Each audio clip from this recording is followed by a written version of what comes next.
Hello, and welcome to our video series, Ringgold Rapid Responses.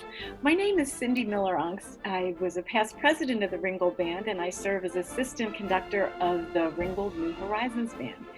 In this series, we like to introduce you to members of our band and give you a sense of what they do outside of band rehearsals and performances. Today, we have with us Dennis Roule. Hi, Dennis. Hi, Cindy. Oh, Good it to is see you.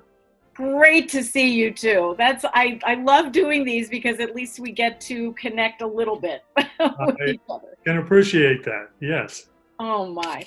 What section of the band do you play in? Well, I'm in the woodwind section, specifically the clarinets. I sit with the second clarinets most of the time. But if there's a nice passage for the first clarinets, I might be tempted to play a little bit of that. And if they're short in the third clarinets, I'll do a little bit of that. I just love to play. Yes, a great utility player. I don't know about that. But I learned. Versatile, right? Yeah. And how did you hear about the Ringgold New Horizons Band? Well, about 7 years ago, I retired from the Conrad Weiser School District, and I joined the Reading Music Foundation as on their board. They elected me to their board, and I was sitting in a meeting, and they started talking about groups that they sponsored, and they mentioned the New Horizons Band, and I thought, boy, that would be nice. Just give that a try. So at that point, it was over the summer, and I happened to see an advertisement in the newspaper that said that there was going to be the first band practice of the season. Mm-hmm. So I went to that, and so I think it's a combination of being exposed through the Reading Music Foundation and the advertisement in the newspaper. That's all.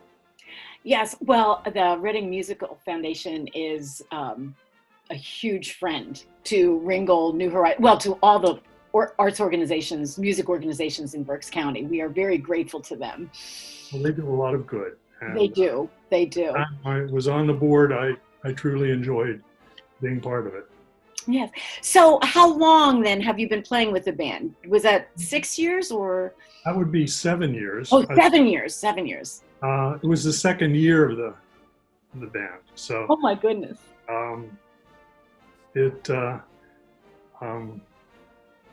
Let's see. Yeah, I think it'd be 7 years. Yes. So I've enjoyed every year. Oh my goodness, it's really been a trip. Yes. Now, what was your prior musical experience? Well, it's kind of unique. I started off, I wanted to be a music teacher. So back in 1967, I went off to Indiana University of Pennsylvania. And I was going to be a music teacher, but my background was poor. I was a real good drummer. Oh, you were a percussionist. I was a percussionist. Yeah. And I auditioned, and I only submitted a piece on snare drum, and I was accepted. But when I got to IUP, I realized that I didn't have a strong background in piano. I hadn't performed in a choir. So there were a lot of deficits. And that first semester, I lived in a practice room. And I managed to get out alive. We're very happy for that. But it wasn't a very pleasant experience. And I transferred from music to liberal arts and enjoyed that too.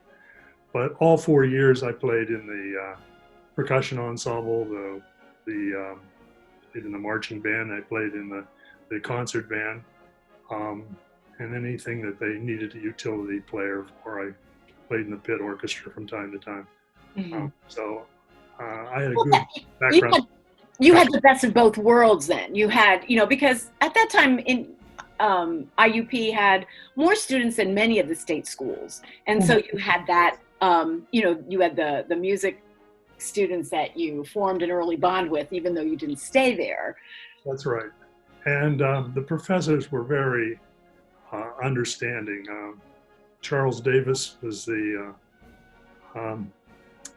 my theory teacher. Oh my. Even when I dropped out of music, I just came in and sat through counterpoint. I would sit in on classes.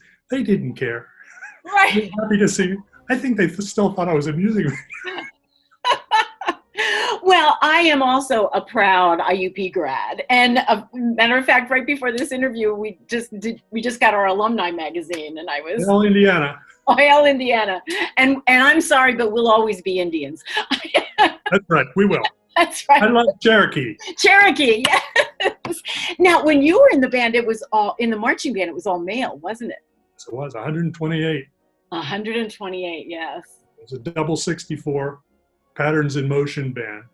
Wow. And it was all male, yeah. Yes. Well, they changed that by the time I got in, and they did. But we're coming up on, I think, the 95th or the 100th anniversary of the band. They had a big reunion that I went to, and they're planning another one. I can't. It's going to be in 1 or 2 years. We'll see with the pandemic, but we'll see what happens. Okay. So, do you have a memorable experience with the band during rehearsals or a performance? Yes, I do. The very first meeting is my most memorable experience. Oh, really? Okay. I was on Alvernia's campus. I remember going into the hall, and I went through the band door, and seated at the table was Carrie Schultz. Oh my! And of course, Jim was there. But between seeing somebody that I knew, Carrie, and meeting Jim for the first time, he was very personable, very outgoing. Yeah. And they were very accepting.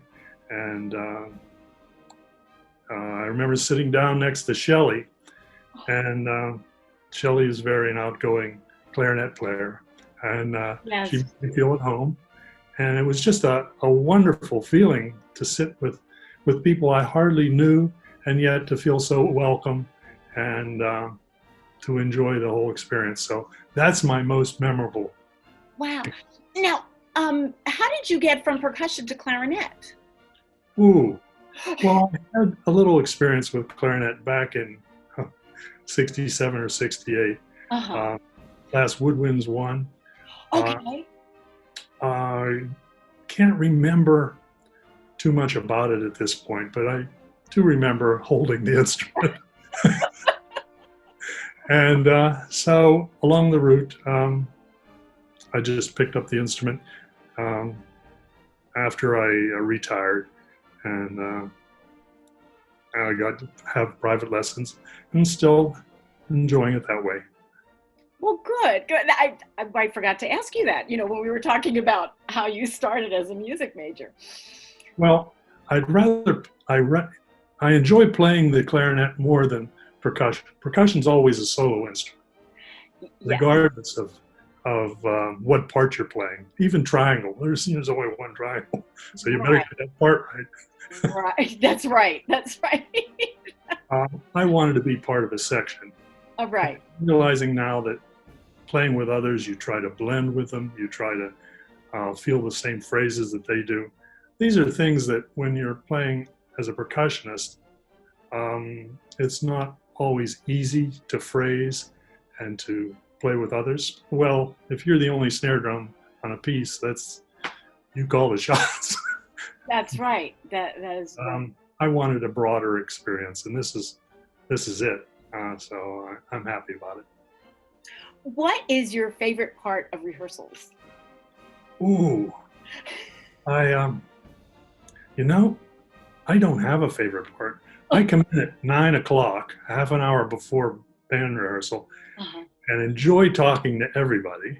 And then I enjoy listening to Al's remarks. I enjoyed Jim's remarks when he was in charge. All the way through, even Tom's tuning note. I enjoyed playing. So then we go through some pieces and take a break. I can talk to people again and more music. I'm kind of sad when it's all over. So I don't have a single thing that I truly enjoy. I enjoy just the entire morning. So I'm really missing it. What a great answer. Yes, we all are. We're so missing the camaraderie, not only the making music, but it's just not the same. I've been playing around with some virtual things for my church, but it isn't the same. It isn't quite the same, no. No. Is there anything you would like to tell people about the New Horizons Band? Yes, there is. I think if they're the slightest bit hesitant, they should just suck up enough courage to come in, because once they get through the door, people will take care of them, make sure they have the parts that they need, a stand, they'll accept you at whatever level. So don't miss out on a musical experience like that. So if you're listening and you're considering it, take the plunge. Come on in. We laugh a lot. Oh, yes. Oh, we really do. Yes. Laughing with friends can't be beat. It just can't. That's right. There are so many little stories and so many fun times that we're looking forward to getting together again. And after a while, you get to know all the people, and some jokes are recurring. They happen over and over again because you know the people and the history and what's happened before. So it keeps the whole atmosphere light. It really does. Well, Dennis, thank you so much for participating in our series. We really appreciate it. So this is Cindy Miller-aungst and Dennis Roule from the Ringgold New Horizons Band, and I hope you'll tune in again. Thank you. Bye. So long.